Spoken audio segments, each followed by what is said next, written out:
बिस्मिल्लाहिर्रहमानिर्रहीम। अस्सलामुअलैकुम नाज़रीन कराम, नई वीडियो में आपको खुश आमदीद कहते हैं। बड़ी अहम तरीन डेवलपमेंट्स हैं। एक जानिब तो DGISI lieutenant general Nadeem Anjum की एक्सटेंशन के हवाले से ऑलरेडी बहुत कुछ सामने आ चुका है, लेकिन जनरल नदीम अंजुम के अलावा एक और जर्नैल की एक्सटेंशन की सिफारिश की गई है। आर्मी चीफ के सामने जब ये मुद्दा रखा गया तो आर्मी चीफ का इंतहाई सख्त रद्द-ए-अमल इस पर आया, और ये सिफारिश करने वाले भी शहबाज शरीफ नहीं थे। ये सिफारिश करने वाला एक इंतहाई अहम तरीन शख्स था, जिसका बाद में हमें पता चला। ये पूरी स्टोरी क्या है, इस वक्त अंदर खाते क्या कुछ चल रहा है, बड़ी अहम तरीन डेवलपमेंट्स हैं जो आपके सामने रखनी है। जबकि नया DGISI कौन होगा, इस हवाले से भी अहम तरीन तफसीलात हैं। फैसला हो चुका है और इसमें क्या कुछ हो सकता है, किस तरह से चीज़ें आगे बढ़ सकती हैं, क्योंकि जनरल नदीम अंजुम ने सितंबर में रिटायर होना है और सितंबर में उनकी मुद्दत मुलाजमत पाकिस्तान की फ़ौज में ख़त्म हो जानी है। तो बहुत कुछ इस वक्त चल रहा है, बहुत सी मेरे पास इस हवाले से नई डेवलपमेंट्स भी हैं। जबकि हुकूमत के ख़िलाफ़ एक बड़ी चार्जशीट आ चुकी है, और इसके साथ ही साथ क्या इमरान खान के लिए फ़ौज की पॉलिसी जो आहनी हाथों से निपटना था, जो ज़ीरो टॉलरेंस की पॉलिसी थी, उसमें कोई लचक आती नहीं दिखाई दे रही। क्या वो पॉलिसी तब्दील हो चुकी है या फिर उसे ब्रेक्स लग चुकी हैं? इस हवाले से भी एक बहुत बड़ा दावा, एक बहुत बड़ा क्लेम है। नाज़रीन कराम, अब उन लोगों को समझ नहीं आ रही जो पहले इमरान खान की मुखालफत में सबको समझाते फिरते थे, मतलब जो आगे पीछे का सारा मंजरनामा वाज़े करते थे, जो फन्ने खान बने हुए थे, अब वो सर पकड़ के बैठे हैं, उन्हें समझ नहीं आ रही, गेम ऐसी पड़ गई है। अब ये बड़ी इंटरेस्टिंग डेवलपमेंट्स हैं और ये व्लॉग इस हवाले से बड़ा इम्पोर्टेंट होने जा रहा है। नाज़रीन इकराम, मैंने कल भी आपको ये बताया था कि हुकूमत के हवाले से IMF ने मुआहदे की एक रिपोर्ट जारी की है, और IMF ने पाकिस्तान से मुआहदे की तफसीलात जारी की हैं। हुकूमत गैस और बिजली मज़ीद महंगी करेगी, और ये रिपोर्ट बिलाशुबा मौजूदा हुकूमत पर एक बहुत बड़ी चार्जशीट है। अब वाज़ेह हो चुका है कि जिस चीज़ को हुकूमत कामयाबी करार देती रही, दरअसल वो हुकूमत की नाकामी का मुँह बोलता सबूत था। ये स्टैंड बाय मुआहदे के हवाले से चीज़ें सामने आई हैं। IMF ने पहली बार पाकिस्तानी हुकूमत को पाबंद किया है कि ओपन मार्केट और इंट्रा बैंक डॉलर के रेट में फ़र्क 1.25% से ज़्यादा नहीं होना चाहिए, जबकि पिछले हफ्तों में डॉलर के ओपन मार्केट और इंट्रा बैंक के रेट में ऐसा वक्त भी था जब फ़र्क 30 रुपये तक था। मतलब अब बहुत सी चीज़ों के अंदर IMF ने पाकिस्तान को बाउंड कर दिया है, और IMF ने पाकिस्तान को गैस और बिजली दोनों के टैरिफ बहुत ज़्यादा बढ़ाने का हुक्मनामा जारी किया है। IMF ने ये तफसीलात रिलीज़ की हैं, एंड आई पर्सनली थिंक कि ये एक सरेंडर एग्रीमेंट है मौजूदा हुकूमत की जानिब से, PDM की कोलिशन हुकूमत की जानिब से। जबकि ये ऐसे कह रहे हैं कि एफर्ट्स हैं सेल्फ सस्टेनेबिलिटी के लिए, और हम खुद मुख्तार हो जाएंगे और ख़ुद कफ़ील हो जाएंगे। ऐसा कुछ भी नहीं है। अगर आप ये पूरी IMF की रिपोर्ट पढ़ें तो आई पर्सनली थिंक कि इससे बड़ा सरेंडर हो ही नहीं सकता। और पहली मर्तबा बहुत सी ऐसी चीज़ें हुई हैं जो इससे पहले पाकिस्तान ने कभी भी IMF की नहीं मानी, वो भी पाकिस्तान से मनवाई गई हैं, बड़े धड़ल्ले से मनवाई गई हैं। अब देखना यह है कि इसका नतीजा क्या निकलता है, क्योंकि अभी तक जो हम चीज़ों को देख रहे हैं, इस हुकूमत ने अच्छा खासा तबाह किया है। मतलब इससे ज़्यादा ख़राब ये कर नहीं सकते थे। मतलब रत्ती बराबर भी अगर इकोनॉमिक फ्रंट पे इस हुकूमत की कोई अचीवमेंट है, उसका क्रेडिट भी दरअसल आर्मी चीफ को जाता है। इन्होंने बेड़ा गर्क करने में कोई कसर नहीं छोड़ी, और पता नहीं देखने वालों को क्या नहीं समझ आ रही। ऑल्दो हम ये तो सुनते ही हैं कि मईशत को लेके बहुत कंसर्न्ड हैं, लेकिन मईशत के साथ इन्होंने क्या क्या खिलवाड़ किया है, किस तरह से IMF का तजर्बा हुआ, वो हमारे सामने है। फिर ये कहते हैं कि आप ज़्यादा सख्त बोल जाते हैं। जो देखता हूँ वही बोलने का आदी हूँ। मैं अपने शहर का सबसे बड़ा फसादी हूँ। भाई, जो नज़र आ रहा है वही बोलूँगा ना। जिनको रात तो नहीं कहेंगे, जुल्मत को ज़िया तो नहीं कहेंगे, बंदे को खुदा तो नहीं कहेंगे। पाकिस्तान के साथ हमारी वफादारी है। पाकिस्तान का भला करो, आपको दोनों हाथों से सल्यूट मारेंगे। नाज़रीन इकराम, दूसरी जानिब एक सहाफ़ी हैं हसन अयूब। गुज़श्ता कुछ महीनों के अंदर जिस तरह से वो ताकतवर हलकों के खुद साख्ता तर्जुमान बन के उभरे हैं, یعنی آپ کہہ لیں کہ وہ صحافیوں کے فیصل واڈا ہیں۔ حسن ایوب کے دعوے بالکل اس طرح سے ہیں جس طرح فیصل واڈا بہت کانفیڈنٹ ہو کے بتاتے ہیں کہ طاقتور حلقے یہ کر رہے ہیں، یہ ایگریمنٹ بنے گا، یہ ارینجمنٹ بنے گا، اس طرح سے چیزیں چلیں گی۔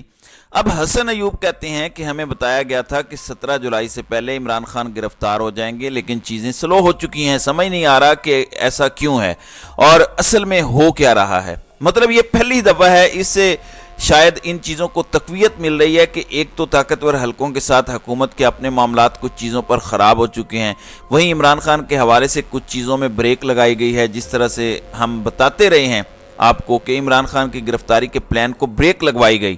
وہ بالکل پلان تھا، ٹیم بن چکی تھی، سب کچھ تھا۔ انہوں نے بھی یہ کہا اور اپنی فرسٹریشن کا اظہار کیا حسن ایوب نے کہ کیسز بھی عمران خان کے چاہے توشہ خانہ ہو یا دیگر وہ بڑے سلو ہو گئے ہیں، اچانک ہر چیز بہت سلو ہو گئی ہے اور بہت زیادہ آرام سے چیزیں چل رہی ہیں۔ نواز شریف کی طرح چلتا روزانہ کی بنیاد پر ہیرنگ، نواز شریف کو جیسے پاناما میں اڑا کے رکھ دیا گیا، اس طریقے سے اڑا کر رکھتے تو فائدہ تھا، اس طریقے سے اڑا کر رکھتے تو کام بننا تھا، اس کے علاوہ کام نہیں بننا۔ مطلب حسن ایوب نے انڈائریکٹلی ایک میسج کمیونیکیٹ کیا ہے، آلدو انہوں نے یہ بات کہی ہے کہ جنرل عاصم منیر اور جنرل فیصل نصیر قدموں کے نشان نہیں چھوڑتے، اور ایسا نہیں ہے کہ کوئی عدالت سے نکلتا ہوا یا داخل ہوتا ہوا دکھائی دے۔ وہ جو کچھ بھی کر رہے ہیں وہ ٹیکنیکل طریقے سے کر رہے ہیں۔ مطلب this is an allegation, I don't think this is something. یہ اگر کہہ رہے ہیں کہ عمران خان کے مائنس کے پروسیس میں وہ سب کچھ کر رہے ہیں لیکن بڑے آرام سے ٹیکنیکل طریقے سے کر رہے ہیں، تو I think this is an allegation on the institution, because institutions have clearly mentioned کہ وہ امپارشل ہیں، کس طرح سے ان بائسڈ ہیں، کس طریقے سے اے پولیٹیکل ہیں، کس طریقے سے نیوٹریلٹی مینٹین کر رہے ہیں پولیٹیکل سچویشن میں۔ تو آئی تھنک اس طرح کے دعوے فائدہ سے زیادہ نقصان کرتے ہیں، لیکن کم از کم ایک چیز واضح ہو چکی ہے کہ حسن ایوب کو بھی سمجھ نہیں آ رہی۔ اب دوسری جانب جنرل ندیم انجم کا آپ کو پتہ ہے کہ وہ ڈی جی آئی ایس آئی ہیں، اور ڈی جی آئی ایس آئی یا پھر آئی ایس آئی کا جو چیف ہوتا ہے وہ ڈائریکٹلی وزیر اعظم لگاتے ہیں۔ آپ کو یہ میں بتا دوں کہ ریکوائرمنٹ یہ نہیں ہے کہ فوج سے ہی ہونا چاہیے۔ بے نظیر بھٹو نے ایک ریٹائرڈ لیفٹیننٹ جنرل کو بھی ڈی جی آئی ایس آئی لگایا تھا، تو پاکستان میں کوئی ایسی کمپلجن نہیں ہے، although this is a norm۔ میرے نزدیک یہ لیفٹیننٹ جنرل کوئی بھی سب سے زیادہ اہم پوزیشن جو ہولڈ کر سکتا ہے تو وہ ڈی جی آئی ایس آئی کی ہے، کیونکہ بہت پاورفل، بہت زیادہ امپورٹنٹ، بہت زیادہ اسٹریٹجک امپورٹنس ہوتی ہے، تو وزیر اعظم کی اپنی ثوابدید ہوتی ہے کہ وہ جسے مرضی لگائے۔ although اس میں آرمی چیف کا ایک بہت بڑا سے ہوتا ہے اور وہ رہے گا۔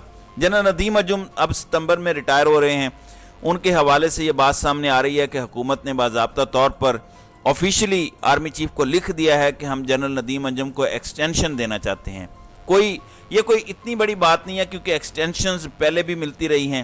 اس میں ایک چیز یہ بھی ہے کہ اگر وہ ملٹری سے ریٹائر ہوتے ہیں تو وہ ریٹائر ہو کے بھی آئی ایس آئی کو کمانڈ کر سکتے ہیں، لیکن 1 سال کی ایکسٹینشن کی اب بات ہو رہی ہے۔ ایون دوسرا آپشن یہ بھی ہو سکتا ہے کہ فوج میں مدت ملازمت مکمل ہو جائے اور وہ ایک لیفٹیننٹ جنرل نہ رہیں، لیکن ریٹائرڈ لیفٹیننٹ جنرل کے طور پر وہ دوبارہ جوائن کر سکتے ہیں۔ تو اس وقت تک government D G I S I general Nadeem Anjum کو جاتے جاتے ایکسٹینشن دینا چاہتی ہے، دس از کنفرمڈ۔